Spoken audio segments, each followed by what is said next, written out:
ফতে আলী সুবহানী বলে, আমি ওনাকে কবরে আবার দেখলাম, শুয়ে গেল নিজে নিজে। আমি অবাক দৃষ্টিতে তাকাইলাম আর চিন্তা করলাম, এই ব্যক্তি কেমন ব্যক্তি, মারা গেল আবার আমার হাতে ধরে বসে গেল। আমি ওই দিন থেকে টানা 3 দিন পর্যন্ত ঘুমাই নাই। এ 3 দিন আমি আল্লাহ তাআলার অঢেল পরিমাণে ইবাদত করে কাটাইলাম। কিন্তু আমি শুধু চিন্তা করলাম, আফসোস করলাম, কে এমন ব্যক্তি মারা গেল, মারা যাবে এই খবর আমার আগের দিন যে বইলা আসলো, আবার এখন কবরের মধ্যে আমাকে উইঠা বলছে যদি আল্লাহ তাআলা তারে কোনো ভালো যাজা দেয়, সে এটার নিয়ামত আমারে কিছু দান করবি। রাসূল সাল্লাল্লাহু আলাইহি ওয়াসাল্লামের হাদিস শরীফ যাচাই বাছাই করার পরে হযরতে আনাস ইবনে মালিক রাদিয়াল্লাহু তাআলা আনহুর হাদিস থেকে আমি এতটুকু জানলাম, যারা আল্লাহ ছাড়া কাউকে সেজদা করে, আল্লাহ ছাড়া অন্য কারোর নামে কোনো কিছু জবাহ করে, আল্লাহ ছাড়া দুনিয়ার জমিনের মধ্যে কারোর আনুগত্য করে, ওই মানুষগুলাকে আল্লাহ তাআলা দুনিয়ার জমিনের মধ্যে ক্ষতিগ্রস্ত হিসেবে ঘোষণা করেছেন। আর 2 নাম্বার, ওই ব্যক্তিদের কথা আল্লাহ তাআলা ঘোষণা করেছেন, রে বান্দারা, তোমরা যারা দুনিয়ার জমিনের মধ্যে সম্পদের মালিক, ওই সম্পদগুলা তোমরা বেহুদাভাবে তোমরা ব্যয় করো, কিন্তু তোমরা তোমাদের সম্পদগুলা আল্লাহর রাস্তার মধ্যে ব্যয় করো না, তোমরা দুনিয়ার জমিনের মধ্যে ক্ষতিগ্রস্ত বান্দা। 3 নাম্বার, ওই বান্দাগুলা ক্ষতিগ্রস্ত বান্দা, যেই বান্দাগুলা দুনিয়াতে চলাফেরা করা অবস্থায় ইবাদত করে, কিন্তু তাদের ইবাদতগুলো আল্লাহর কাছে কবুল হয় না। এই যাদের ইবাদত আল্লাহর কাছে কবুল হয় না, এই মানুষগুলা হলো 3 শ্রেণীর মানুষ। 1 নাম্বার, যারা নামাজও পড়ে দুনিয়াতে হারাম খাবার ভক্ষণ করে। 2 নাম্বার, যারা নামাজও পড়ে ঘরের মধ্যে তাদের এই নামাজের কোনো কাজের মাধ্যমে তারা বহির্প্রকাশ ঘটায় না, মানে ইবাদত করে কিন্তু তার কর্মকাণ্ডগুলা ইবাদতকারী বান্দার কর্মকাণ্ড না। নামাজ পড়ে, তার বউ, তার সন্তান, মেয়ে এগুলা বেপরদাভাবে ঘোরাফেরা করে, তার পরিবারের মধ্যে হালালভাবে চলাফেরার কোনো রাস্তা দেখা যায় না। আর 3 নাম্বার, ওই মানুষটা নামাজ পড়ে কিন্তু মানুষটা নামাজটা লোক দেখানোর জন্য পড়ে, ওই মানুষটাও ক্ষতিগ্রস্তদের কাতারের মধ্যে রয়েছে। 4 নাম্বার যে শ্রেণীর মানুষের কথা বলা হয়েছে, এমন অনেক মানুষ দেখবেন টাকা পয়সার মালিক, কিন্তু সে তার টাকা পয়সাগুলা, তার ধন সম্পদগুলা সে এমনভাবে রেখে দিছে তার পরিবারের জন্য ব্যয় করে না, তার পরিবারের জন্য খরচ করে না। সে চাইলে ভালো একটা জামা পরতে পারে, সুন্দর জামা কাপড় পরে না, এমনভাবে থাকে মনে হয় তার কোনো টাকা পয়সা নাই। সে চাইলে তার ঘরের মধ্যে তার পরিবারদেরকে ভালো খাবার খাওয়াইতে পারে, কিন্তু সে তার পরিবারদেরকে ভালো কোনো খাবার খাওয়ায় না। এটার কারণ হইল সে বখিলামি দেখায়। আল্লাহ তাআলা প্যারা হাবিব মুহাম্মদ সাল্লাল্লাহু আলাইহি সাল্লামের মাধ্যমে জানাইলেন, এরা হলো বখিল বখিল বখিল। ওই মানুষগুলার সম্পদের কারণে এরা জাহান্নামের মধ্যে চলে যাবে, এরা ক্ষতিগ্রস্ত। আমি আল্লাহ তাআলা এদেরকে লানত প্রদান করেছি, এদেরকে চিন্তাগ্রস্ত হতাশাগ্রস্তদের কাতারে রেখেছে। আর 5 নাম্বার, এমন বান্দাদের কথা আমার আল্লাহ তাআলা নবীজির হাদিসের মাধ্যমে জানিয়ে দিয়েছে। এমন অনেক বান্দা সমাজের মধ্যে বসবাস করে, যেই বান্দারা দুনিয়ার জমিনের মধ্যে মায়ের গর্ভ থেকে দুনিয়াতে আসছেন, বাবার রক্ত চোষা টাকা পয়সা থেকে ওই সন্তানকে মানুষের মতো মানুষ করা হয়েছে, কিন্তু সন্তানটা ওই আম্মা আব্বার উপর জুলুম করেছে, অত্যাচার করেছে, দুনিয়াতে ভাইয়ে ভাইয়ে ঝগড়া করে তাদের সঙ্গে অত্যাচার অনাচারের মধ্যে লিপ্ত হয়েছে। আল্লাহর হাবিব বলেন, ওই মানুষগুলো এমন ক্ষতিগ্রস্ত, এমন ক্ষতিগ্রস্ত, এমন ক্ষতিগ্রস্ত দুনিয়ার বান্দারা শুনে নাও, যারা পিতামাতার প্রতি এমন অবাধ্যতা প্রকাশ করে, পিতামাতার প্রতি যদি অন্যায় অত্যাচার করে, খাবার দেয় না, ভাইয়ে ভাইয়ে ঝগড়া করে মা বাবাকে আলাদা করে দেয়, ওই সন্তানদের দুনিয়াতে 1 নাম্বার যে সমস্যার সম্মুখীন হওয়া লাগবে, ওই সমস্যাটা হলো আমার আল্লাহ তাআলা ওই সন্তানকে অধিক পরিমাণ অর্থ দিবে কিন্তু প্রশান্তি দান করবেন না। টাকা পয়সার মালিক বানাবে কিন্তু তারে কি দিবে না? শান্তি দিবে না। নবীজির হাদিসে মুবারাকা আল্লাহর হাবিব সাল্লাল্লাহু আলাইহি ওয়াসাল্লাম নবী আমার বলেন, ভাগ্যবান সেই ব্যক্তি, ভাগ্যবান সেই ব্যক্তি, ভাগ্যবান সেই ব্যক্তি। নবীর হাদিস 3 বার বলছেন, ইয়া রাসূলুল্লাহ, কারা ভাগ্যবান আপনার কাছে জানতে চাই। নবী আমার বলতেছেন যাদের পিতামাতা দুনিয়াতে বেঁচে আছে এবং ওই পিতামাতার খেদমতের মাধ্যমে সে জান্নাত হাসিল করতে পেরেছে, নবী আমার বলে হতভাগা কপাল পোড়া কপাল মন্দ ওই ব্যক্তি যেই ব্যক্তি দুনিয়ার জমিনের মধ্যে পিতামাতা বেঁচে থাকা অবস্থায় জান্নাত হাসিল করতে পারে নাই। ইয়া রাসূলুল্লাহ, ইয়া হাবিবাল্লাহ, বুঝতে পারলাম আপনার কথাটা নবীজি, আবার আপনি আমাদেরকে বোঝান না আমরা আমাদের পিতামাতার প্রতি কি দায়িত্ব প্রকাশ করব। মনে করেন আপনার মা বাবা আপনাকে জন্ম দিয়েছে, বার্ধক্যজনিত বয়স, আপনি আপনার মা বাবার খাবার দাবারের দায়িত্ব যেমন নিবেন, আপনি আপনার আম্মা আব্বার ভরণ পোষণের দায়িত্ব তেমন নিবেন, আপনি আপনার আব্বা আম্মার খেদমতের দায়িত্বটা তেমন নিবেন। কিন্তু এমন কাজ করার সত্ত্বেও আপনি যখন দুনিয়াতে চলাফেরা করেন, নবীজি সাল্লাল্লাহু আলাইহি ওয়াসাল্লাম বলছেন উম্মতেরা এমন অনেক মানুষ আছে যাদের নিজের চলার পথের গতিসীমা ঠিক থাকে না, কিন্তু সেই ব্যক্তি তার পরিবারকে ঠিক করতে যায় তার গতিসীমা আলটায় পাল্টায় ফেলে। এই কাজগুলা করার কারণে আল্লাহ তাআলা তার লানত প্রদান করে।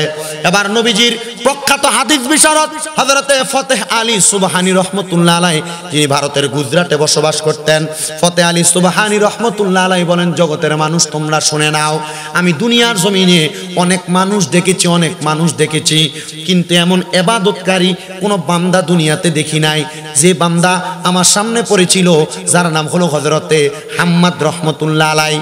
সে আমাকে একদিন, আমি ফজরের নামাজের পরবর্তী সময়ে আল্লাহ তাআলার ইবাদতের মধ্যে মশগুলে ছিলাম, সে আমাকে আমার ঘরের মধ্যে আইসা বলতেছে, হে আল্লাহর বান্দা, আপনি তো দুনিয়ার জমিনের মধ্যে আল্লাহর নেক বান্দা হিসেবে পরিচিত, আপনি আমাকে একটা কথা বলেন, আপনি কি আমার ছোট্ট একটা উপকার করতে পারবেন? বলে কি উপকার? বলে আগামীকালকে দুপুর জোহরের নামাজের পরবর্তী সময় আপনি আমার ঘরে যাবেন, যা দেখবেন আমার ঘরের মধ্যে আমি মৃত অবস্থায় পড়ে আছি, ওই ঘরের মধ্যে যাইয়া আপনি আমার কাফনের ব্যবস্থা করবেন, গোসলের ব্যবস্থা করবেন, আমার দাফনের ব্যবস্থা করবেন। হুজুর বললেন, আমি নামাজরত অবস্থায়, ইবাদতরত অবস্থায় যখন হতাশাগ্রস্ত হইয়া বসে রইলাম, আমি ইবাদতে মশগুল হইয়া বসে রইলাম, আমার ভিতরে অনেক হতাশা কাজ করতেছে, আমি মশগুল হইয়া বসে থাকা অবস্থায় আমি ঘুমের জন্য তন্দ্রা লাগিয়া গেছে চোখের মধ্যে। এমন টাইমে ওই ব্যক্তি আমারে আমার ঘরের মধ্যে এসে এই কথা বলার কারণে আমি কেমন জানি অনুভব করতে লাগলাম। হঠাৎ আমার যখন নামাজের রত অবস্থায় জ্ঞানটা ফিরলো, আমি মনে করলাম এটা মনে হয় আমি স্বপ্ন দেখছি। কি দেখছি? স্বপ্ন দেখছি। উনি বলেন, এটাকে আমি স্বপ্ন মনে কইরাম আমি আমার পরবর্তী সময়ের ইবাদত করতে লাগলাম। কিন্তু এর পরের দিন যখন আমি যোহরের নামাজ পড়লাম, অন্য সময় যোহরের নামাজের পরবর্তী সময় আমার অনেক কাজ থাকে, কিন্তু ওই দিন আমার আর কোনো কাজ আমার হাতের মধ্যে নাই। আমি এবার চিন্তা করলাম, যে ওই ব্যক্তি বলছে আমার পাশের এলাকার মধ্যে তার বাড়ি, সে যোহরের নামাজের পরে ওই জায়গায় মৃত অবস্থায় থাকবে, আমার দেখা দরকার ওই ব্যক্তি আসলে কি মৃত অবস্থায় আছে কিনা। হযরতে ফতেহ আলী সুবহানী বলেন, আমি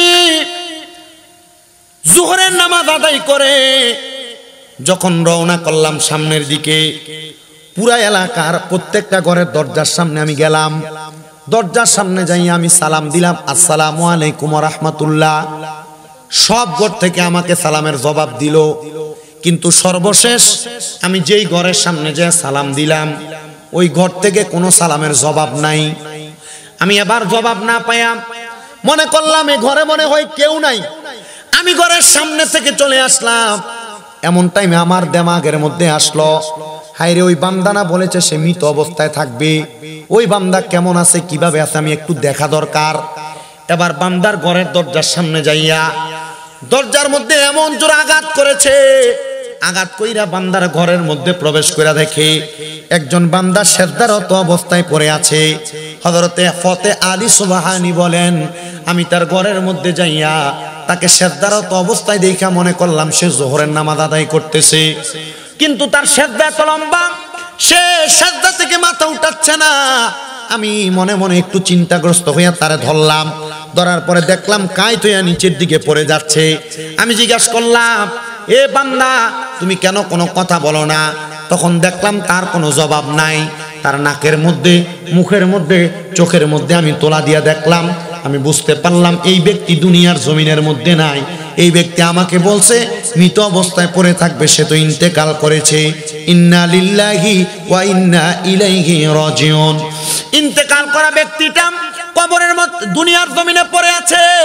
আল্লাহ তাআলার কাছে রিয়াজত করে কাটাইছেন, এমন ইবাদত করেছেন, এমন ইবাদত করেছেন, তার পূর্ববর্তী সকল ইবাদতের জন্য আমার আল্লাহ তাআলার কাছে ক্ষমা চাইছেন।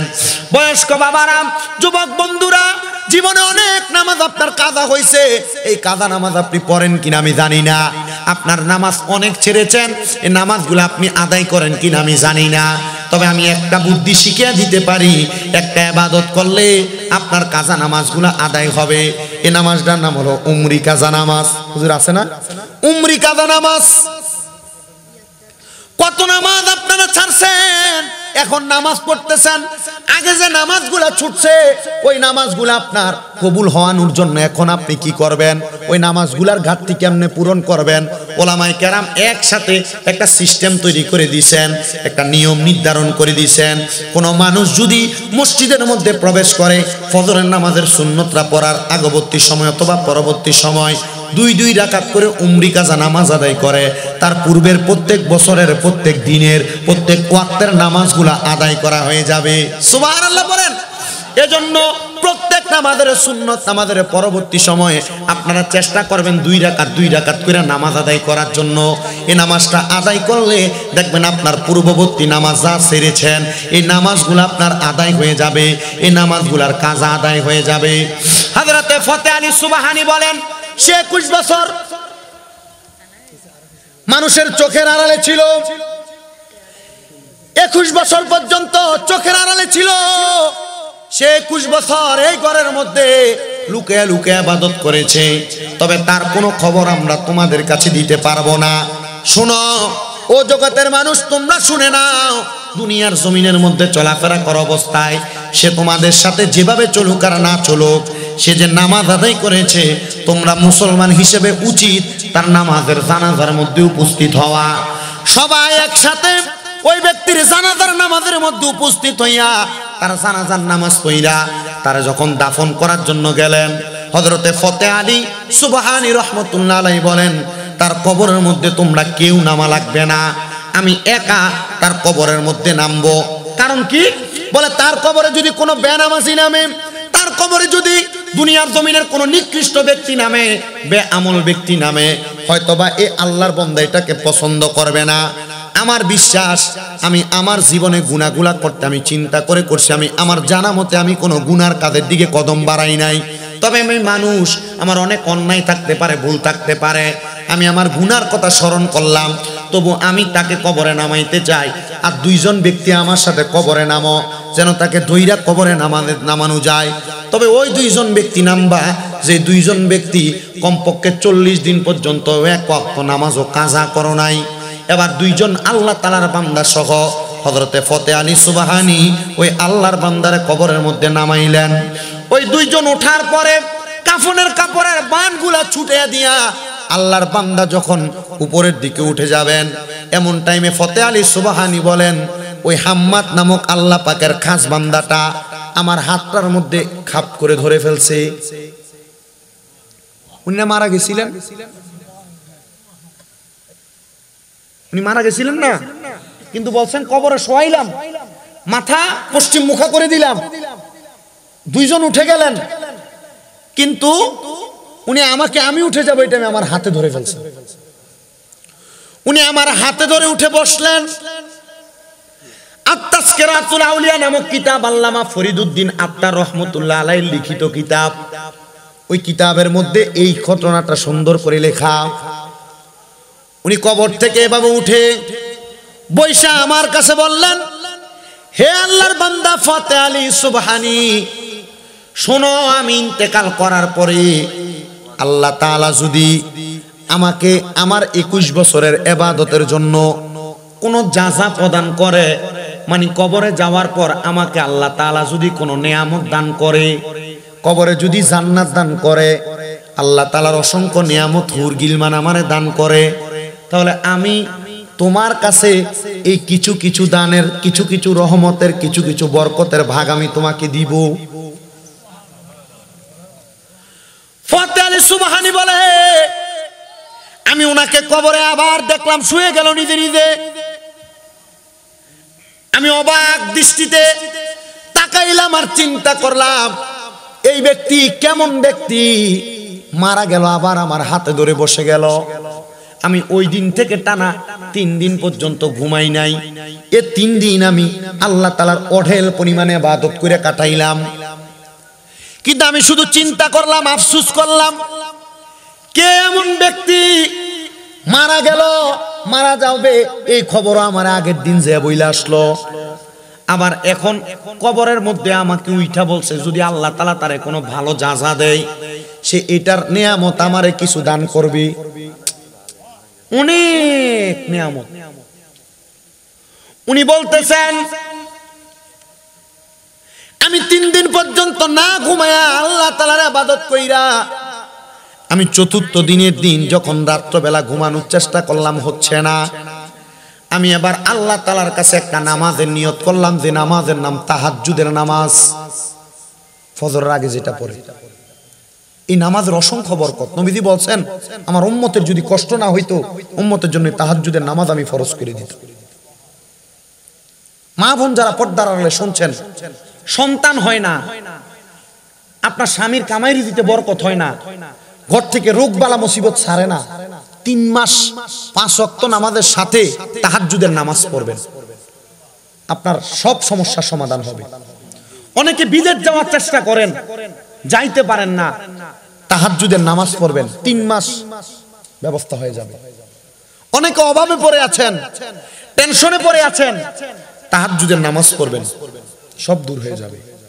অনেকের কঠিন রোগে আক্রান্ত, তাহাজ্জুদের নামাজ পড়বেন, 3 মাস সময় আল্লাহ তাআলা আপনার রোগ থেকে মুক্তি দান করবেন। আমি জানি না আপনাদের এলাকার মানুষ কোন ওয়াজ শুনবে। আপনারা যারা আছেন দান যারা দেওয়ার পরে সোসা যাওয়ার পরে যা থাকে আপনারা আমার সেই সোতা আছেন। তো যেই নামাজটার কথা বললাম, নামাজটার নাম কি নামাজ? জোরে কোন? তাহাজ্জুদের নামাজ। বিশেষ করে যুব সমাজ এই নামাজে আকৃষ্ট হতে পারে না, কারণ ওনাদের ফোন টিপা শেষ হইলে ফজরের আজান দেয় একদিকে, মোবাইল সাঁচে দেয়, এরপরে ঘুমাইতে যায়, ঠিক না? যারা আপনারা বয়স্ক বাবার আছেন, দাড়ি পাকা, আপনাদের কিন্তু বেশিরভাগ সময় রাত 2:30-3টায় ঘুমটা ভাঙে, আর লাগে না, ঠিক আছে না? আমি মাহফিল শেষ করে বাড়িতে যাইলে অনেক সময় মাঝে মাঝে রাস্তায় দেখি একবার বয়স্ক লাঠি ভোট দিয়ে দিয়া হাঁটে, রাত্র 3টা 3:30টায় লাঠি ভোট দিয়ে দিয়ে মসজিদে। আমি অনেক জিজ্ঞেস করছি, কি ও দাদা এত রাত্রে মসজিদে যাইতেছেন? ও ঘুমায় না। কি না ঘুমায় না? হয় না এমন হয় না? ঘুমায় না। আমি কত মসজিদে যান কে? আল্লাহ বিল্লাহ করে। আমি চিন্তা করলাম এই নামাজটা যদি বাবারা পড়তে পারে, গত জীবনে যা গুনাহ করছেন এই টাইমে যদি কাঁদতে পারেন, আল্লাহ মাফ করবে। আপনারা বলেন যে কথাগুলো বলছি, এই কথাগুলো যদি মানুষ আমলে জিন্দেগিতে বাস্তবায়ন করে লাভ হইব নি? হয়তো অনেকেই হালকা ঠান্ডা পড়ার কারণে বাজ্যে অনকালা মাইকের আওয়াজ শুনতেছে আর কি, আর আমার লগে যে চোখটা ঘুরে দি এটার আইডিয়া ইউটিউবে দেখলা।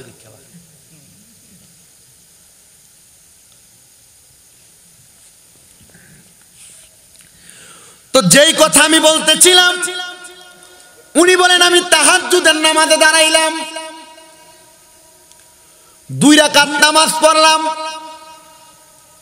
4 রাকাত নামাজ পড়লাম, 6 রাকাত নামাজ পড়লাম, 8 রাকাত নামাজ পড়লাম, 10 রাকাত নামাজ পড়লাম, 12 রাকাত নামাজ আমি পড়লাম। পড়ার পর সুবহানাল্লাহ ওয়ালহামদুলিল্লাহ লা ইলাহা ইল্লাল্লাহ আল্লাহু আকবার লা শারিকা লাহু লাহুল মুলকু ওয়া লাহুল হামদু ইউহয়ি ওয়া ইউমিতু ওয়া হুয়া আলা কুল্লি শাইইন কাদির। আমি এই আমলটা করলাম, করার পর আমার ভালো লাগতেছে না, ঘুমও আসতেছে না। এবার আমি আল্লাহর দরবারে একটা সেজদা দিলাম। কয়টা? সেজদা দিয়ে আমি কোনো কিছু বলি না, ঘুমানোর চেষ্টা করলাম। ওই সময় আমার চোখটা তন্দ্রা লাগলো, একটু ঘুমানোর চেষ্টা করার সাথে সাথে দেখলাম আমার সামনে একজন ব্যক্তি, তার ডাইনে বামে সামনে পেছনে রহমতের ফেরেশতারা ঘোরাফেরা করতেছে, আর ওই ব্যক্তি সুন্দর করে করে হাঁটতেছে, তার যা মন চাইতেছে তাই করতেছে। আমি ওনাকে জিজ্ঞাসা করলাম, আপনার পরিচয় কি? উনি আমাকে বললেন, যারে নিজের হাতে কবরে শোয়াইলেন, আপনি কি আমারে চিনেন না? আমি সেই ব্যক্তি।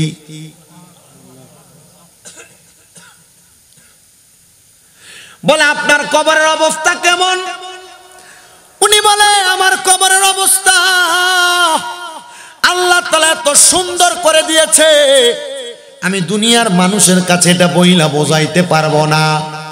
এবার আল্লাহর বান্দা বলেন, আমি যেহেতু একজন জান্নাতি মানুষের সন্ধান পাইলাম, আমি ওই ঘুমন্ত অবস্থায় স্বপ্নের মধ্যে ওই ব্যক্তিকে জিজ্ঞাসা করলাম, আল্লাহ তাআলা আপনাকে কোন কোন আমলের কারণে জান্নাত দিছে আমাকে বলেন। ওই যে আপনি 21 বছর একটানা ঘরের দরজা বন্ধ করে ইবাদত করছেন, আমার আল্লাহ কি আপনাকে এই জন্য জান্নাত দিছে নাকি? আল্লাহর বান্দা বলে, না না, আমারে আল্লাহ তাআলা 21 বছরের ইবাদতের কারণে জান্নাত দেয় নাই। আমি আমার জীবনের হায়াতে জিন্দেগিতে যখন আমি প্রাপ্তবয়স্ক, যখন আমার বয়স 17 থেকে 18 বয়স, তখন কিন্তু সন্তান প্রাপ্তবয়স্ক হয়। ওই বয়সে আমি আমার বর বাড়ি ছেড়ে দিয়ে আমি আমার বন্ধু বান্ধবের পাল্লায় পড়ে আমি বদ গাছ নর্তকী বানার মধ্যে ঘোরাফেরা করতাম। কিন্তু এমন এক সময় আল্লাহর একজন বুজুর্গ বান্দার সাথে আমার সাক্ষাৎ হয়েছে। ওই বুজুর্গ আমারে বলেছে, আমি যেন দুনিয়াতে 3টা কাজের মাধ্যমে আল্লাহরে তালাশ করি। 1 নাম্বার আম্মা আব্বার খেদমত, 2 নাম্বার হইল আমার আল্লাহ তাআলার ইবাদত, 3 নাম্বার হইল কম খায়া খায়া আল্লাহ তাআলার রিয়াজত। ওই 3টা কাজ যদি আমি করি, আমার আল্লাহ তাআলা আমারে মুক্তি প্রদান করবে। জানোনি, আমি যখন কম খাইতাম, আমার আল্লাহ তাআলার পক্ষ থেকে আমার জন্য খাবার আসতো। বলে, কেমনে গো? বলে, 21 বছর পর্যন্ত ইবাদত করতাম, আমি তো কোনো ইনকাম করতাম না, কিন্তু আমার যখন পেটের মধ্যে ক্ষুধা লাগতো, আমি 2 রাকাত নফল নামাজ পড়তাম। আমি নফল নামাজটা পড়া আল্লাহর কাছে দোয়া করতাম। ওই 2 রাকাত নফল নামাজের নাম হলো সলাতুল ইস্তিসহাদের নামাজ, সলাতুল হাজতের নামাজ। আমি সিজদার মধ্যে যাইয়া আল্লাহর কাছে 3 বার সুবহান রাব্বিয়াল আলা পড়া আল্লাহরে বলতাম, আল্লাহ এখন তো তোমার বান্দার পেটের মধ্যে ক্ষুধা, আমি চাই না দুনিয়ার কোনো মানুষের কাছে হাত বাড়াইতে, আমি চাই তোমার কাছে, আল্লাহ তুমি খাবারের ব্যবস্থা করে দাও। ওই বান্দা বলে, নামাজের সালাম ফিরানোর আগে আমি ডান দিকে সালাম ফিরাইয়া বাম দিকে ফিরাইয়া দেখতাম আমার জন্য একটা রুটি হাজির হয়ে গেছে। কয়টা রুটি? একটা রুটি হাজির হয়ে গেছে। ওই একটা রুটিকে আমি 4 ভাগ করতাম, আমি 4 দিন পর্যন্ত একটা রুটি খাইতাম।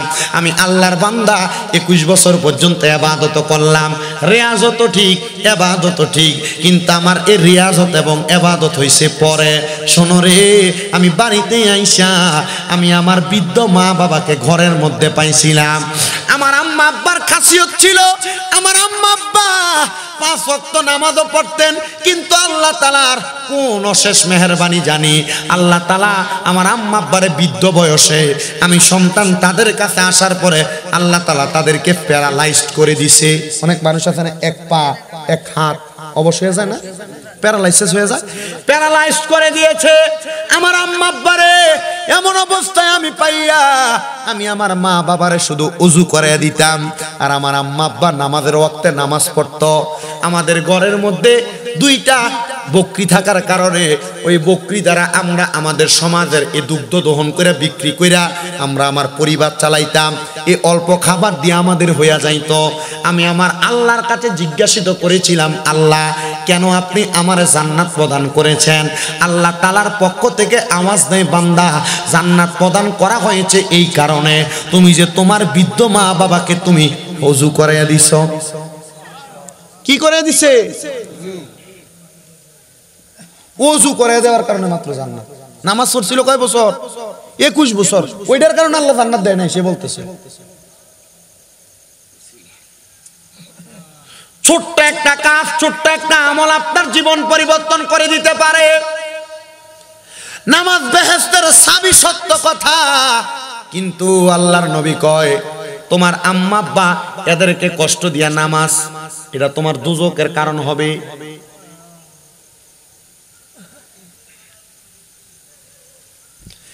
কিন্তু অনেক সন্তান আম্মা আব্বা বৃদ্ধ হওয়ার পর বিছানার মধ্যে প্রস্রাব পায়খানা করে নিজের হাতে পরিষ্কার করতে দ্বিধাবোধ করে।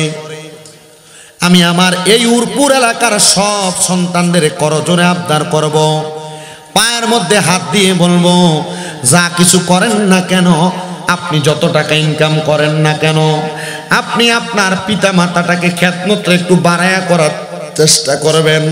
বাহিরের কোনো মানুষ দিয়া খেদমত না, প্রস্রাব পায়খানা কাজের কোনো লোক দিয়া না, আপনি নিজে থেকে আম্মা আব্বারে সে খেদমতটা করবেন। পারলে মাঝে মাঝে আব্বারে নিয়ে গোসল করবেন, যখন নিজে গাওটা ডইলা দিবেন। ও মুসলমান সমাজ এখন এটা করতে চায় না। আব্বার সঙ্গে কতদিন পর্যন্ত তুমি সন্তান সুন্দরভাবে ব্যবহার করো নাই, একবার চিন্তা করো। আব্বারে কতদিন পর্যন্ত লোকমা দিয়া খাওয়াইয়া দেও নাই, চিন্তা করো। আব্বার সঙ্গে ভালো ব্যবহার হয় নাই, কতদিন চিন্তা করো। এই জন্য আমি আমার এই হাজীগঞ্জের উলপুর এলাকার ভাই বাবাদের কাছে বলে দিতে চাই, হে আমার উলপুরের যুবক ভাইয়েরা, আব্বা আম্মার মনে কষ্ট দিয়া, আব্বা আম্মারে ভাত না দিয়া, আব্বা আম্মারে জুদা কইরা দিয়া, দুনিয়ার জমিনের মধ্যে কেউ যদি তাদের মা বাবার মনে কষ্ট দিয়া 5 ওয়াক্ত নামাজ পড়ে কবুল হবে না, রোজা রাখে কবুল হবে না, হজ করলে কবুল হবে না, দান সদকা করলে কবুল হবে না, ওয়াদা করেন এখান থেকে বাড়িতে যাবেন আর আম্মা আব্বার কদমগুলার মধ্যে ধরবেন, ধরে বলবেন, মা আমি সন্তানকে আপনি ক্ষমা করে দেন, আব্বা আমি সন্তানকে আপনি ক্ষমা করে দেন। যতক্ষণ পর্যন্ত মা বাবা মুখ দিয়ে বলছে ক্ষমা করে দিছি, ততক্ষণ পর্যন্ত আম্মা আব্বার কদম ছাড়বেন না। আজকের মাহফিল কবুল হবে কি হবে না এটার গ্যারান্টি আমি আপনাদেরকে দিতে পারবো না, তবে একটা কথা বলতে পারি, আগামীকালকে যখন দেখবেন এলাকার কোনো বয়স্ক মুরব্বী বাবা দোকানে বলে, হ্যাঁ শামীম দাদার কথা শুই না আমার সন্তান রাত্রবেলা আমার পায়ে ধরে মাপ চাইছে, কোনো মহিলা একজন আর একজনরে বলে, শামীম দাদার কথা শুই না আমার সন্তান আমি মায়ের পায়ে ধরে মাপ চাইছে, কিন্তু আমার সন্তান কোনোদিন আমি মায়ের সাথে অন্যায় করে নাই, আমি বাবার সাথে অন্যায় করে নাই। দেখবেন মনে করবেন মাহফিল কবুল হয়ে গেছে। মুসলমান ও উরপুরের বাবা, আম্মা আব্বা আপনার কাছে টাকা পয়সা চায় না, আম্মা আব্বা চায় আপনি আপনার আম্মা আব্বারে যথেষ্ট সম্মান করেন। অনেকে তো চিন্তা করে, হুজুর যাদের বাড়িতে বাবা আছে তারা বাড়িতে যাইয়া বাবার পায়ে ধরে মাপ চাইব, যাদের বাড়িতে মা আছে তারা বাড়িতে যাইয়া মার পায়ে ধরে মাপ চাইব। আমার আব্বা নাই, আমার আম্মা নাই, আমি কার পায়ে ধরে মাপ চাইব? সন্তান চিন্তা করবেন না, আখিরি মুনাজাতের মধ্যে রব্বির হামহুমা কামা রব্বায়ানি সগীরা ওয়া কুর রব্বির হামহুমা কামা রব্বায়ানি সগীরা বইলা যখন আপনি আল্লাহ তাআলার কাছে চোখের পানি ছাইরা দিয়া কান্না করবেন, নবী আমার বলে, উম্মত ওই একটা ফোঁটা পানি মাটিতে পড়ার আগে আমার আল্লাহ তাআলা ওই সন্তানের মা বাবার জীবনের গুনাহ মাফ করে দেয়। আজকের মাহফিলে যারা বসছেন মা নাই, আজকের মাহফিলে যারা বসছেন বাবা নাই, মাহফিল শেষ করে বাড়িতে যাবেন, সবার মুখ দেখবেন কিন্তু মা বাবার মুখ দেখবেন না। মুনাজাতের মধ্যে শুধু আম্মা আব্বার জন্য খাস করে করে দোয়া করবেন, আল্লাহ তাআলা যেন আপনার আম্মা আব্বাকে মাফ করে দেয়। আর যাদের মা বাবা বেঁচে আছে পায়ে ধরবা, যতক্ষণ পর্যন্ত বলছে মাফ করে দিছি ততক্ষণ পর্যন্ত আম্মা আব্বার পাও ছাড়বা না। বলে কেন? কারণ এই মা বাবা সন্তানের কাছে লাখ টাকা চায় না, স্বর্ণ গয়না চায় না, দামি খাবার চায় না। মা বাপ চায় তাদের সন্তান প্রাপ্তবয়স্ক, সুন্দর একটু ব্যবহার করুক। আপনি যে আপনার বাপ মারে ধমক দেন, আপনি যে আপনার আব্বা আম্মার সাথে উগ্র ব্যবহার করেন, বউয়ের সাথে ঝগড়া করেন, আম্মা আব্বার সঙ্গে খারাপ ব্যবহার করেন, লাভ কি? এটার কারণে আপনি আল্লাহর কাছে জবাবদিহিতা করা লাগবে। নারায়ণগঞ্জের একজন মহিলা কিছুদিন পরে পরে আমার কাছে কল দিয়া ওনার স্বামীর জন্য দোয়া চাই, স্বামীটা মারা গেছে। ওই মহিলা আমারে বলছে, হুজুর আমার স্বামী যখন আমার সন্তান মাত্র 1.5 বছর বয়স আমার স্বামী মারা গেছে, আমি এই ছেলের দিকে তাকাইলাম, বিবাহ বসি নাই হুজুর। আমার এই সন্তানটার আমি বড় কষ্ট কইরা আমার আসলের সাথে বাইন্দা বাইন্দা মানুষের বাড়িতে বাড়িতে কাজ কইরা আমি আমার এই সন্তানটাকে মানুষ করছি হুজুর। দোয়া করবেন, দোয়া করবেন।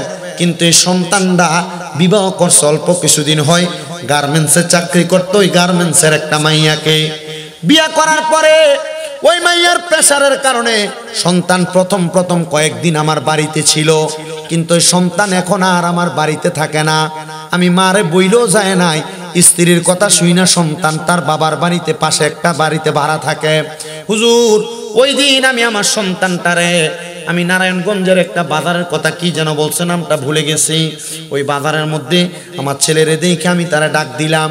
হুজুর আমার ছেলে আমার সাথে কথা বলতে লাগলেন, কিন্তু দেখলাম তার স্ত্রীটা তার দিকে ফিরা তাকানোর কারণে সে আমার সাথে আর কথা বলে নাই। মুখটা ঢাকনা দিয়া আমি মায়ের কাছ থেকে চলে গেছি।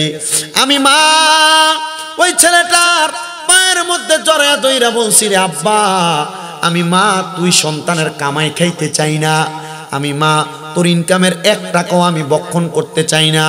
পুত্রে তোর কাছে আমার আবদার হইল, তুই বাহিরে থাকিস না, তুই আমার বাড়িতে থাক, তুই আমার বাড়িতে থাক।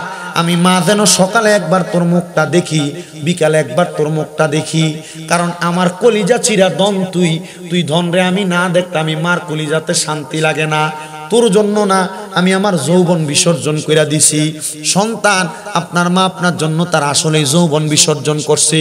অনেক সময় আপনি সন্তানদের নিয়ে ঝগড়া করে আপনার মা খাবার খায় নাই, আপনি সন্তানদের নিয়ে ঝগড়া করে আপনার মা জননী এমন ভাবে ছিল, এমনও রাত্র গেছে আপনার মা ভালো করে ঘুমাইতে পারে নাই।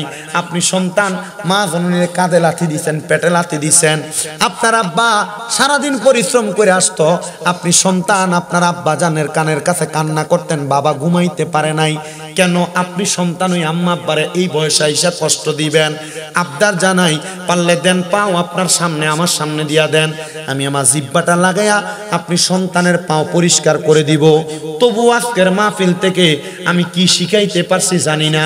এই ওয়াদাটা কইরা যাবেন আপনারা যে শ্রোতা মণ্ডলীরা আছেন, যে আমরা কোনোদিন আম্মা আব্বার সাথে কটু কথা বলবো না, ধমক দিব না, আম্মা আব্বারে জুদা করব না। আম্মা আব্বারে ঘরের মধ্যে থেকে যদি আলাদা করে থাকি, এখান থেকে বাড়িতে যাইয়া আম্মা আব্বারে বাড়িতে আমার ঘরে আইনা দিব, আমার ঘরে আইনা 3 বেলা খাবার আমার ঘরে করে দিব। দেখবেন এমন নিয়ামত আল্লাহ তাআলা আপনারে বাড়াইয়া দিবে, এমন নিয়ামত আল্লাহ তাআলা আপনারে বাড়াইয়া দিবে, ওই নিয়ামতের কথা আপনি কল্পনাও করতে পারবেন না। আমার সাথেরই একটা ছেলে কুমিল্লা বরুড়াতে বাড়ি, নাম ইসমাইল। তার মা বাপ বলছে, হুজুর আমার ছেলেটা বিদেশ যাইতে চায়, আপনার বাজারের দোকান আছে, হুজুর আমি আমার ছেলেরে বলছি ছেলে যেন বিদেশ না চায়, বাজারের দোকান সামলায়।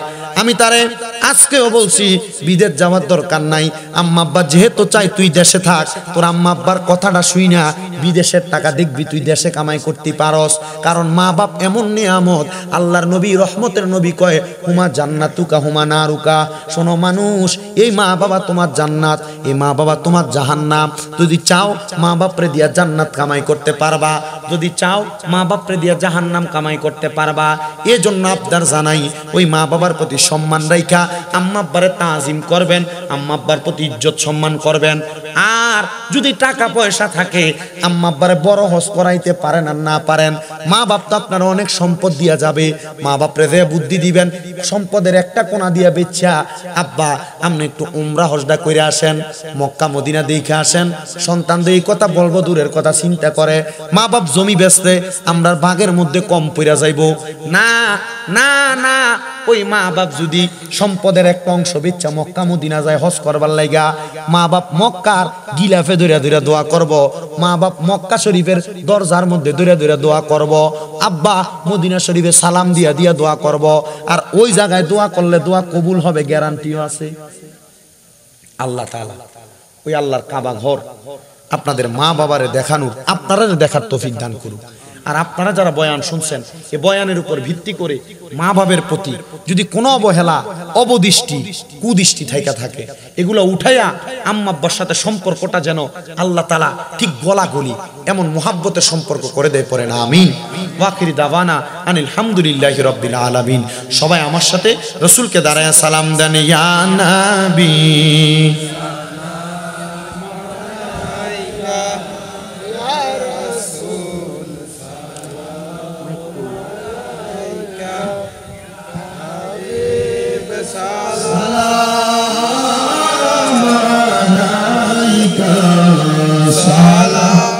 বলেন ভালোবাসার জায়গা মদিনা, ভালো লাগার জায়গা মদিনা।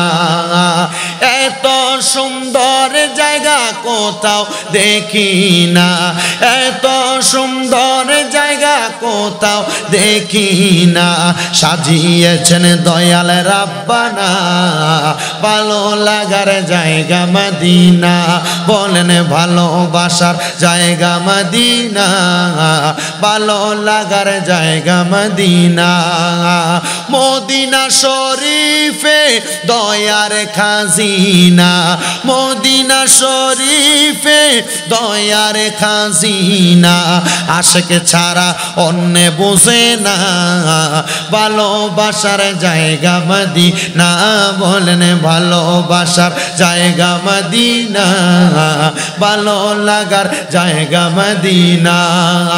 ভালোবাসার জায়গা মদিনা, ভালো লাগার জায়গা মদিনা। সোনার মদিনা বহু দূরে, বলেন প্রাণের মদিনা বহু দূরে। কিন্তু মদিনাওয়ালা আমার অন্তরে, কিন্তু মদিনাওয়ালা আমার অন্তরে। আমার অন্তর জুড়ে মদিনায় আছে রে, আমার অন্তর জুড়ে মদিনায় আছে রে। মদিনা মদিনা বলে জিকির করে রে, মদিনা মদিনা বলে জিকির করে রে। রাসূল তুমি শোনো গো আমার ফরিয়াদ, চুমু খেতে বাড়িয়ে দাও নুরানি হাত, চুমু খেতে বাড়িয়ে দাও নুরানি হাত। রাসূল তুমি শোনো গো আমার ফরিয়াদ, চুমু খেতে বাড়িয়ে দাও নুরানি হাত, চুমু খেতে বাড়িয়ে দাও নুরানি হাত। আমার মনে কান্দে রে, প্রাণে কান্দে রে, আমার মনে কান্দে রে, প্রাণে কান্দে রে। মদিনা মদিনা বলে জিকির করে রে, মদিনা মদিনা বলে জিকির করে রে। বলেন সোনার মদিনা বহু দূরে, বলেন প্রাণের মদিনা বহু দূরে। কিন্তু মদিনাওয়ালা আমার অন্তরে, কিন্তু মদিনাওয়ালা আমার অন্তরে। যে গিয়েছে একবার সোনার মদিনা, তার মনে আর কোনো দুঃখ রইল না। বলেন তার মনে আর কোনো দুঃখ রইল না। বেশি দিন হয় না, অল্প কিছুদিন হয় আমি মক্কা মদিনা থেকে আসছি। আমি ঘরে যাওয়াতে আমার কে যেন বলে, হুজুর আপনি চুলটিতে কাটতে লাইছেন, আপনি কি হজ করতে গেছিলেন? আমি কই হ গেছিলাম হজ করতে। অনেকে মাহফিলে গেলে হুজুর চুলটি কাটতে লাইছেন, আমি কইলাম হজ করতে গেছি। নবীর সুন্নত আদায় হয়, হজ করার পরে সাফা মারওয়া সাই কইরা যেন মাথাটা কামাইলে সুন্নত আদায় হয়ে লেগে কাটছি। রাখাও সুন্নত, কাটতে লাইলে এটা হজে গেলে এটাও সুন্নত, এলে কাটছি। যাওয়ানোর দরকার আছে না? মদিনা শরীফ গেলে আসলেই দুঃখ থাকে না। রাসূলের রওজার সামনে যাইবেন, দেখবেন আপনি কথা বলতেছেন, হাসতেছেন, চোখ দিয়ে বাইরে পানি পড়তেছে। এটা মদিনা শরীফের বরকত।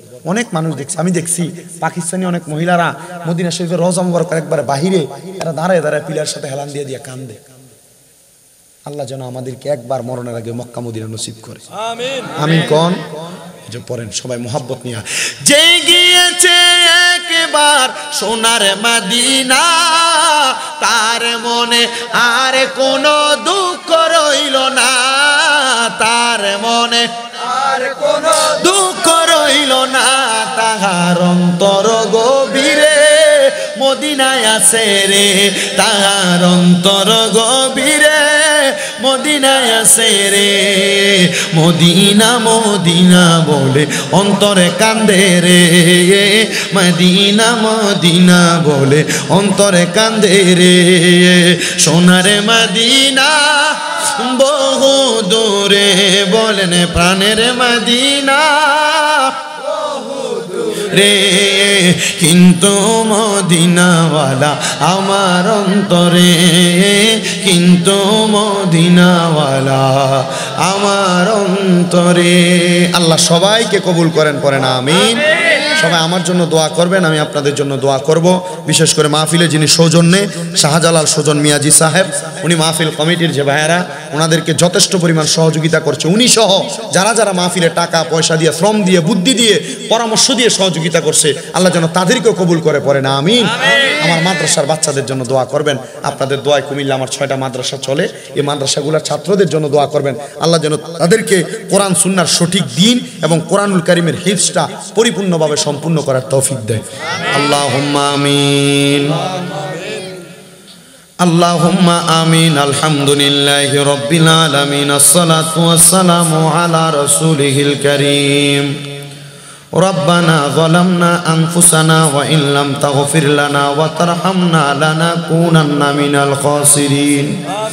يا إلهي رحم فرما मुस्तफ़ा की वास्ते, खोल दे दरवाज़े रहमत गदा की वास्ते। रहमतुल लिल आलमीन खत में रसूल जाने जहाँ, अहमद हामिद मुहम्मद मुस्तफ़ा की वास्ते। मबूदो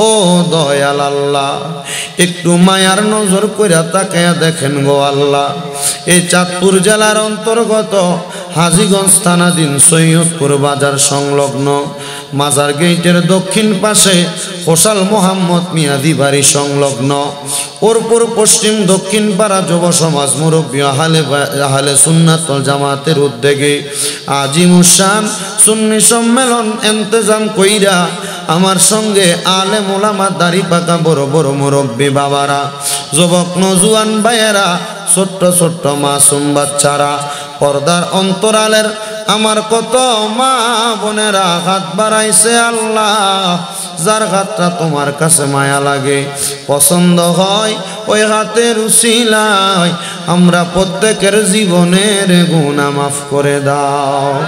তুমি তো অন্তর জামিরে আল্লাহ, ওই আমরা হইলাম ফানা,